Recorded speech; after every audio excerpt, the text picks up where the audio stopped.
Storybox Audio. You cannot be living anyhow and you believe that one day you will die and then all the bishops in the earth will gather and then conduct a mass for you, do sacrifice for you, pray you into the kingdom of God. That is a philosophy from the pit of hell. How you live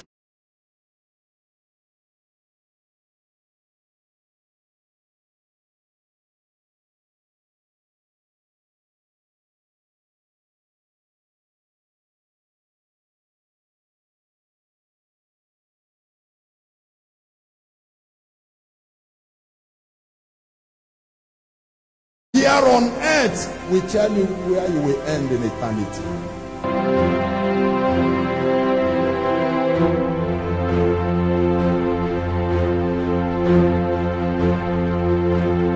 Storybox Audio. Excellent God, I bow before your throne.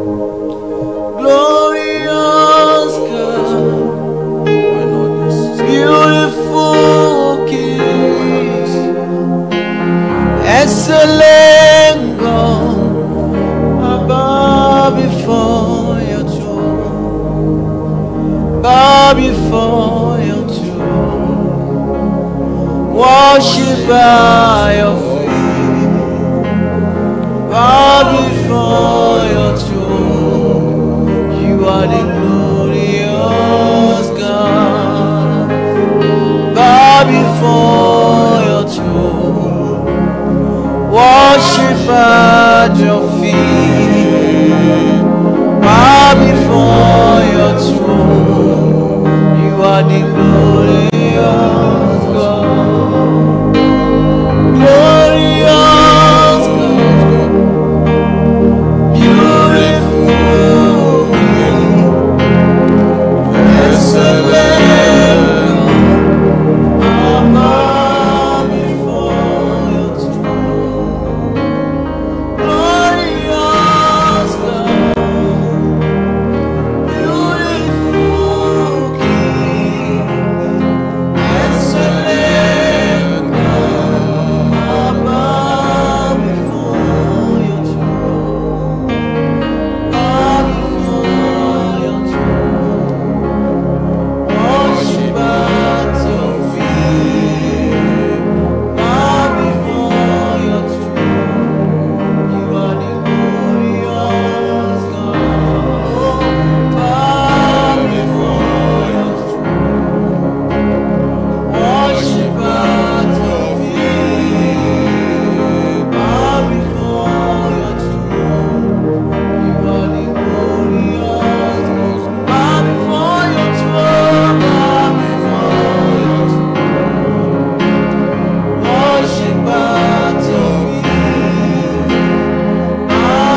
have made, that we should be glad and rejoice in it. Blessed be your holy name. We come before you today. We have no power of our own, but we are depending on you to use your servant in a mighty way and bless your people. Do something today to the glory of your name. Have your way, our Father. In Jesus' name we have prayed. Amen. Praise God. Hallelujah. I want to thank God for another day and another opportunity in His presence. Thanking every one of you for being with us again today. I hope you are blessed in our morning devotion of today. Welcome to Atmosphere of Possibilities on Staying Safe with Jesus. We have been looking at It's Not Yet Over. In fact, I've done a number of series on that, part 1, 2, 3 to 6, and today I will zero into part 7. And I remember that we've been taking our tests and our case study as well from Jephthah and the book of Judges, chapter 11, from verse 1 to 3. Now Jephthah the Gileadite was a mighty warrior, but he was the son of a prostitute.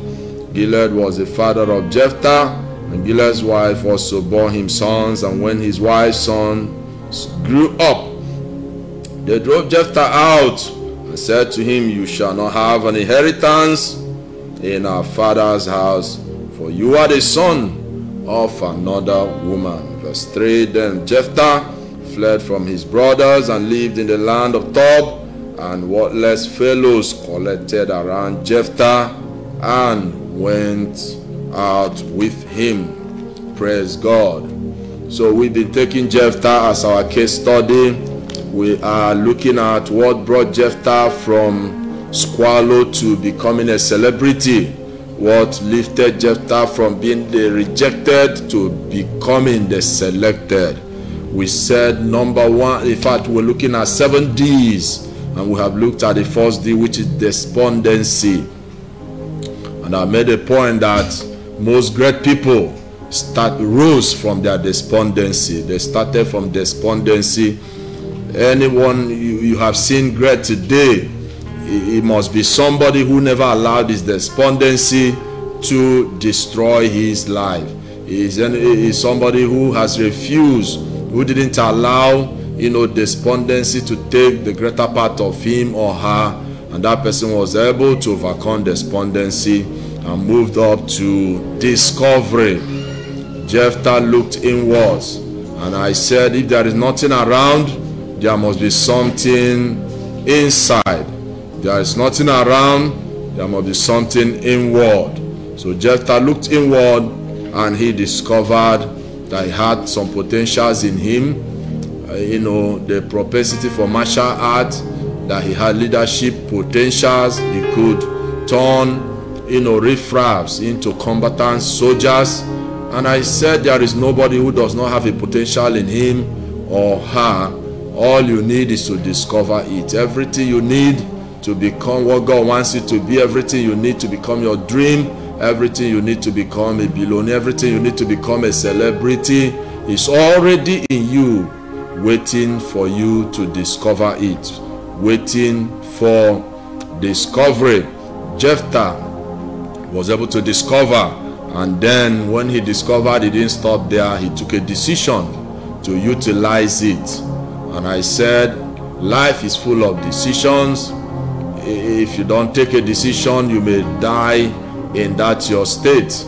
It was a decision that the prodigal son took that moved him from the squalor he found himself, a beggar he found himself, to resuming, the son, celebrated son of his father. I shall arise. It was a decision he took, and then Jephthah moved to determination.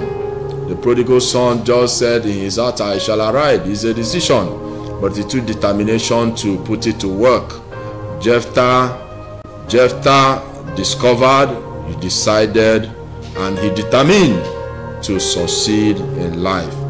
It doesn't matter what people say about you. What they are saying does not matter.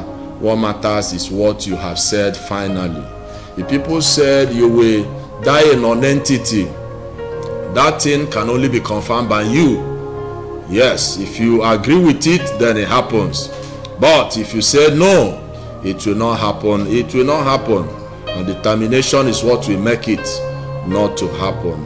And that brought us to what we looked at finally yesterday, which was okay, we stopped at determination, and that will bring me to today's D, the next D, which is the fifth D that helped Jephthah to succeed, which is diligence.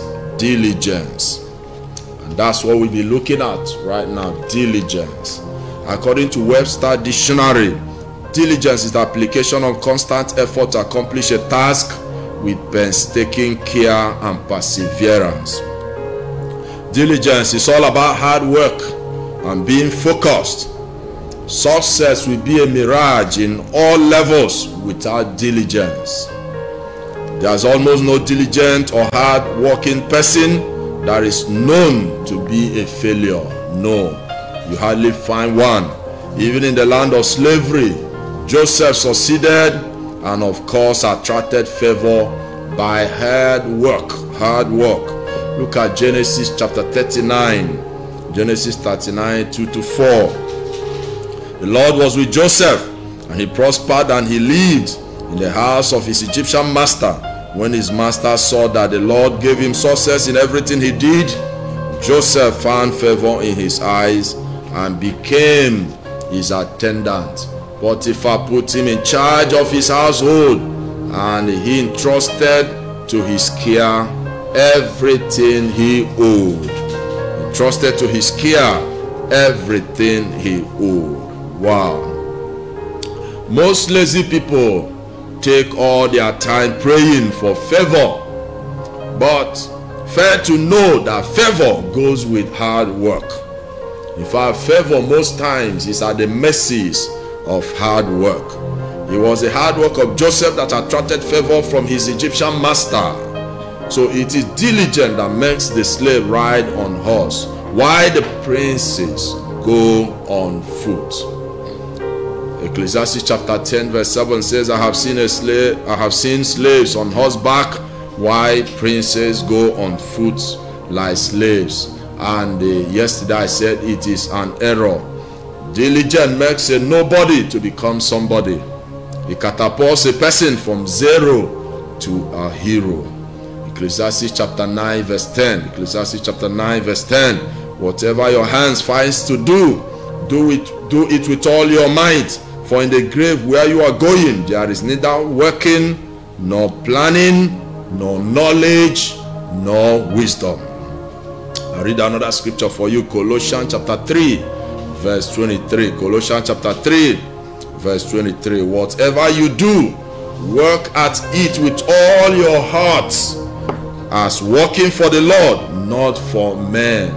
Wow.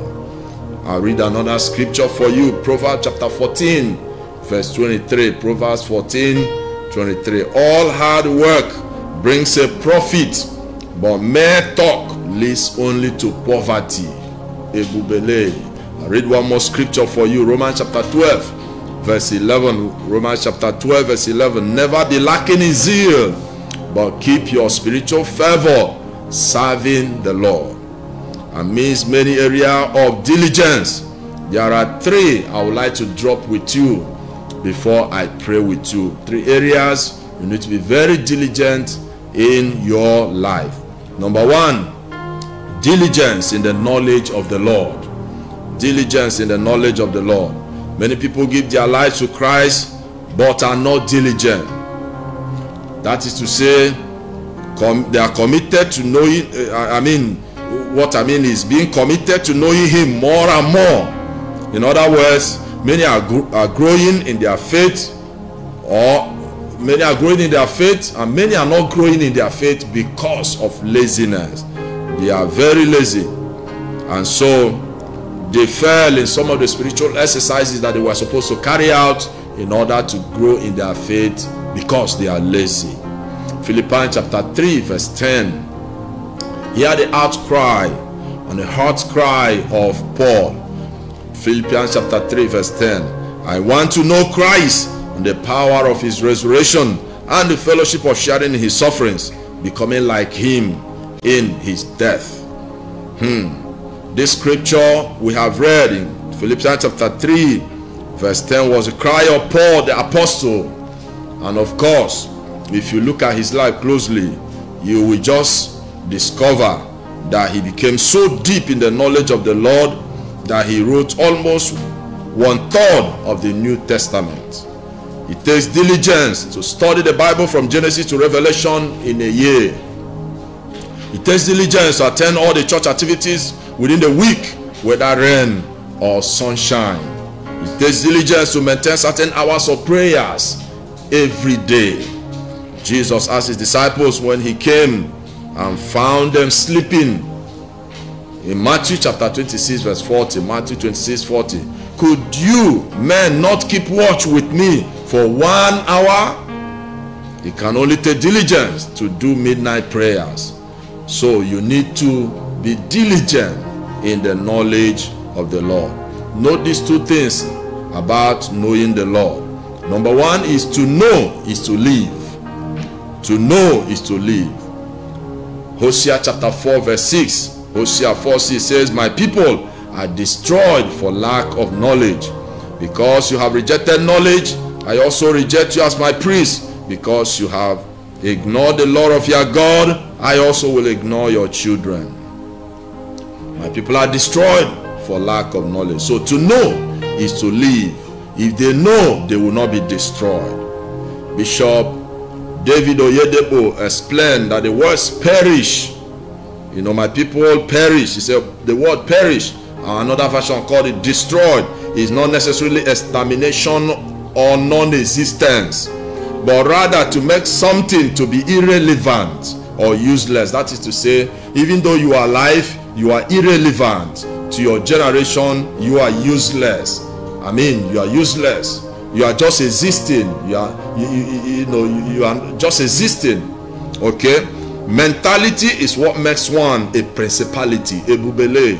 Mentality is what makes one a principality. Where there is lack of mentality, captivity is established. No wonder the people of Israel overstayed in captivity in Babylon until by knowledge, that is by books, the Bible said, Daniel discovered that they were supposed to spend just 70 years, but they had stayed more than 70 years already. Ignorance. Barado Shataya. It was that knowledge that terminated the captivity of more than 70 years. When Daniel discovered, he said enough is enough. So to know is to live. You know, a lack of mentality establishes captivity. When you know, you come out of captivity.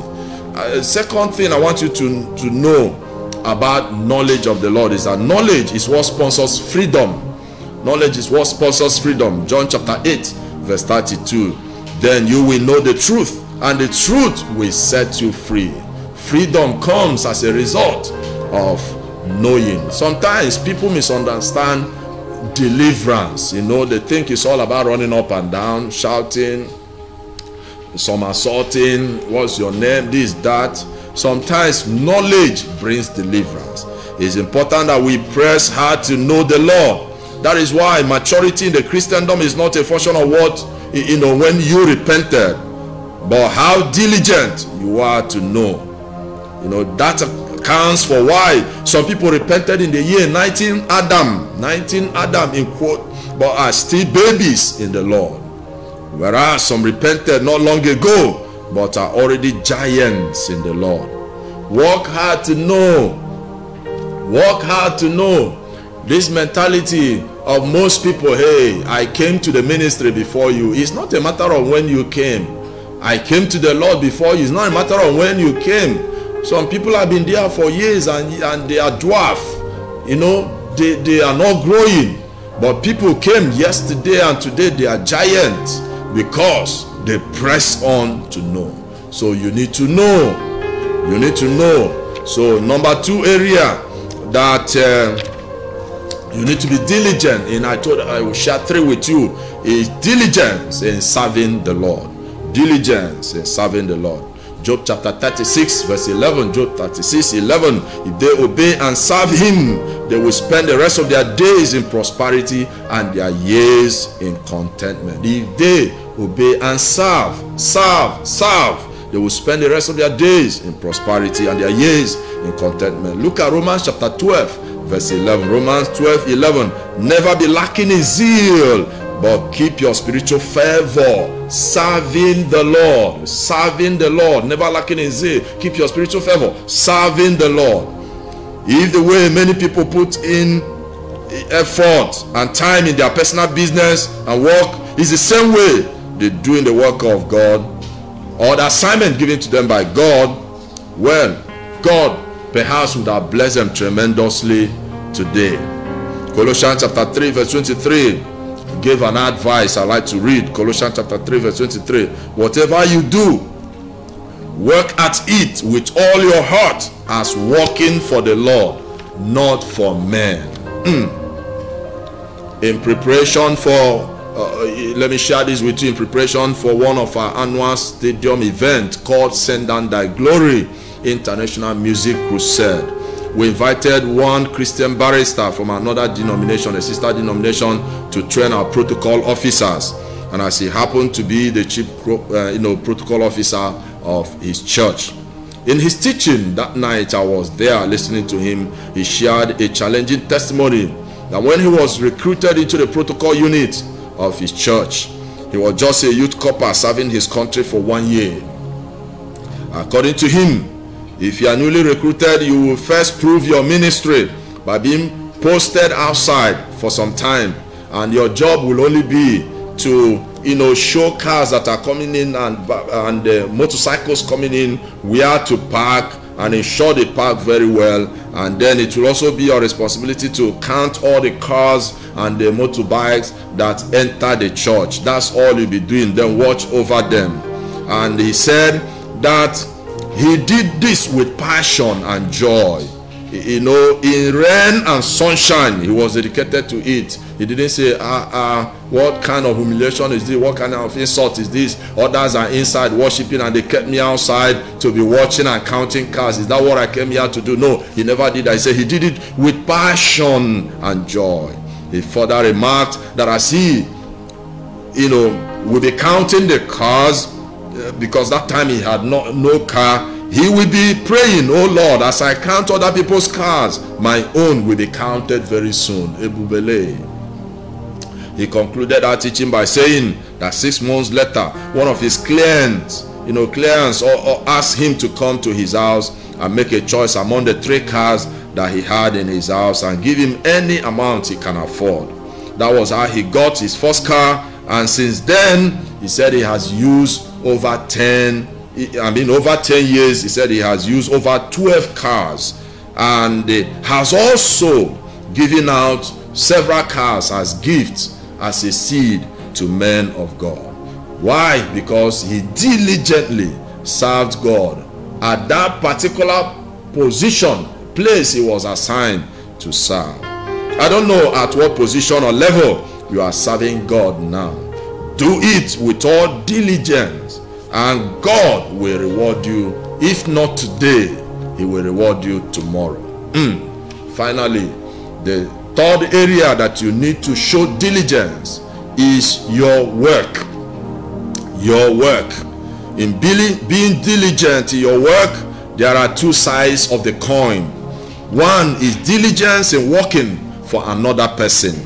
Diligence in working for another person. Luke chapter 16, 11 to 12. Luke 16, 11 to 12 says, if you have not been trustworthy in handling worldly wealth, who will trust you with true riches? And if you have not been trustworthy with someone else's property, who will give you property of your own? That's the scripture. If you are not trustworthy in another person's own, who will give you your own? Most people handle other people's work carelessly because it is not their own. They go to work late, they sleep on duty, they chat away their time, they lazy about, absent themselves anyhow for work, do eye service, and fail to put in their best for maximum production. Such people are ignorantly building themselves a permanent residential quarters in the GRA of servanthood. Such people will remain servants. That scripture, Luke 16:11-12 says, if you are not trustworthy in someone else's property, who will give you property of your own? You are not qualified for that. Faithfulness in another person's property qualifies you for your own property. Help dig someone out of the hole, and you create a hole to bury your own problem. Ebubele. Help dig somebody out of the hole, and you have created a hole to bury your own problem. I know a man who served his master flat out. Even when he was due for settlement, he refused to go, but continued to serve. He helped to build that business. He helped to build that business to an enviable height. A little while, God called his master, his boss, into a full-time ministry and did not permit him to combine it with his business. So he handed the business over to that his servant as a way of settling him. If he had worked that business down, if he had worked down that business, he wouldn't have had anything to inherit. Put in your best for another person, whether government work, group or individual, and you'll be building a foundation for your own settlement. Ebubele. And number 2 side of the coin is diligence in your own dream. Diligence in your own dream. This side of the coin, talks about persistence, diligence, hard work to carry out your dream. Persistence is simply enjoying the distance between the birth and fulfillment of your dream. Persistence is simply enjoying the distance between the birth and fulfillment of your dream. A wise man said, trying times are no time to quit trying. Trying times are no time to quit trying. We should be people of strong wills and not strong wounds. People of strong wills and not strong wounds. Proverbs 24:30-34. Proverbs 24:30-34. The Bible says, I went past the field of a sluggard, past the vineyard of a man who lacks judgment. Thorns had come up everywhere. The ground was covered with weeds, and the stone wall was in ruins. I applied my heart to what I observed and learned a lesson from what I saw. A little sleep, a little slumber, and a little folding of the hands to rest, and poverty will come on you like a bandit, and scarcity like an armed man. I want you to digest these wise sayings. I will drop with you now before we conclude. 1, I need you to know that the laziness of today will give birth to the poverty of tomorrow. Ebubele. The laziness of today will give birth to the poverty of tomorrow. Note number 2, that the man of the hour spent many days and nights getting there. The man of the hour spent months, weeks, days, hours to become the man of the hour. Number 3, I want you to know that winners simply do what losers do not want to do longer. Winners simply do what losers do not want to do longer. I'll close with this illustration. A boy and his father were climbing a mountain. Suddenly the son fell, hurt himself, and screamed, "Ah!" To his surprise, he heard a voice repeating somewhere in the mountain, "Ah, ah, ah." Curious, he yelled, "Who are you?" He received the answer, "Who are you? You. Angered at the response, he screamed, "Coward!" He received the answer, "Coward, what? He looked to his father and asked, "What's going on?" The father smiled and said, "My son, pay attention." He then screamed to the mountain, "I admire you." Then the voice answered, "I admire you.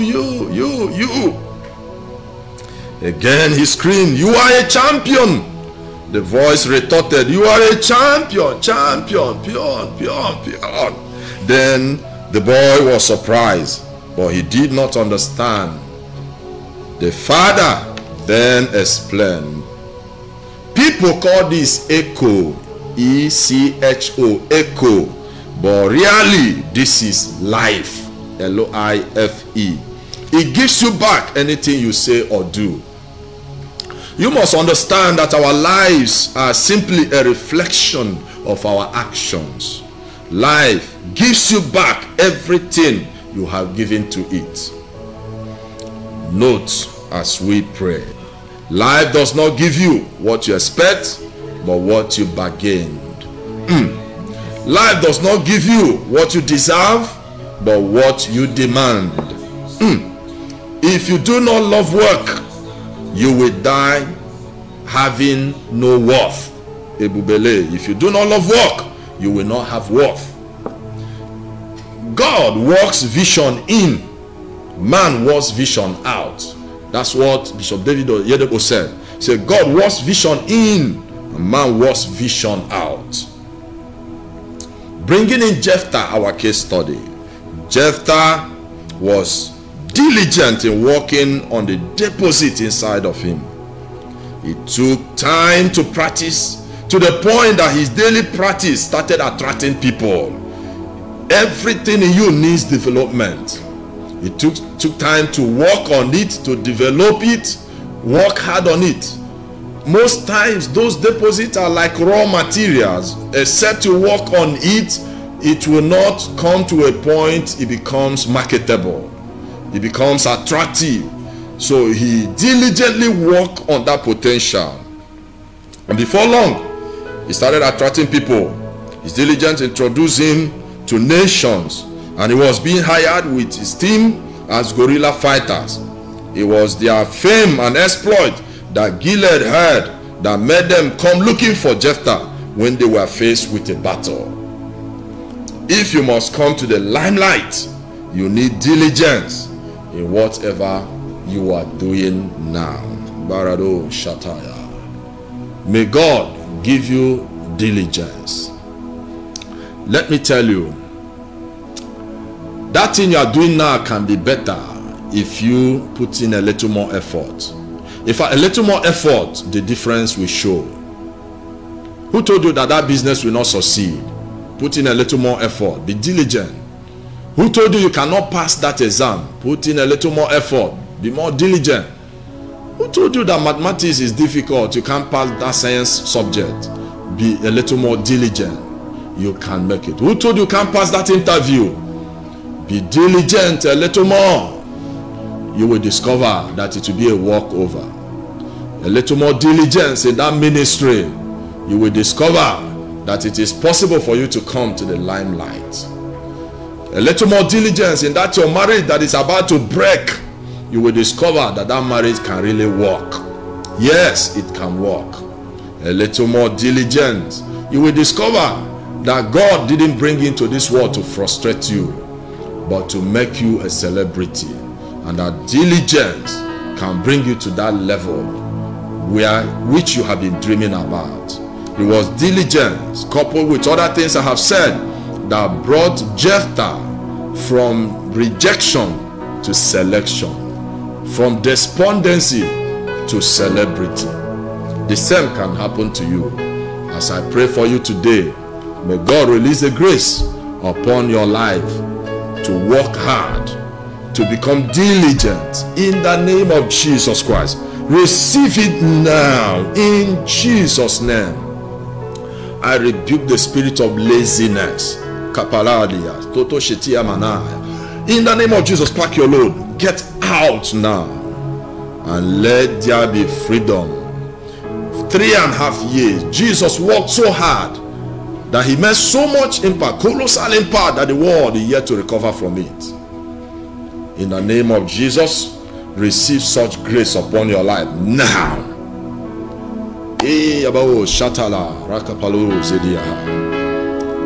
I pray for you right now. If you're sick, receive your healing from the head to the sole of your feet.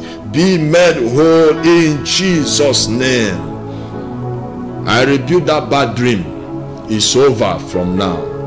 You will no longer be overcome, but you will become an overcomer. Every spirit molesting you, making you not to sleep, I banish all of them right now. Every demon-sponsored sickness or problem, I command them to pack and return to hell. Receive your deliverance, receive your freedom now. In Jesus' name. Amen. Want to give your life to Jesus? Please bow your heads in prayer and say this prayer with me. Say, Lord Jesus, I'm sorry for my sins. Please forgive me. Come into my life today and be my Lord and Savior. I denounce sin and Satan, and I declare for Jesus in Jesus' name. Amen. Let it be unto you according to your confession in the name of Jesus. Receive the power to live for God right now in Jesus' name. Amen. Any challenge you are having now and you have been thinking of what to do, it's not been mentioned. You don't know where to go from here. I speak to you as a servant of God and a prophet of God. God shall give you 24-hour visitation. You will look for that problem, you will not see it again. Receive it now. Receive solution to that problem in Jesus' name. Amen. Coronavirus will not come anywhere near you. I banish it from your life, from your family. I bring a barricade in Imo State. You will not have entry. I command you to be terminated in Nigeria, terminated in Africa, in Asia, in America, in UK, in the entire world. Let there be peace. Peace be still. Let there be healing. Let there be recovery. Recovery of health. Recovery of economy. Thank you, Father. In Jesus' name. Amen. All right, my friend, you can see the account details on the screen right now. You want to pay your tithe, you want to give an offering, go ahead and do so with the account details. You can also see my phone number on the screen, +234 803 4095 171. You can give me a call for prayers and counseling, or share with me anyhow you want to be a partner with us, and I'll be glad to be of help anyhow I can. Tomorrow morning I shall be with you again for morning devotion 6 a.m. and evening tomorrow I will do part 8 of It's Not Over Yet. Till I come your way again, this is your brother Reverend Bete Wanemu, Reverend B, saying, God bless you. Keep staying safe with Jesus. Amen.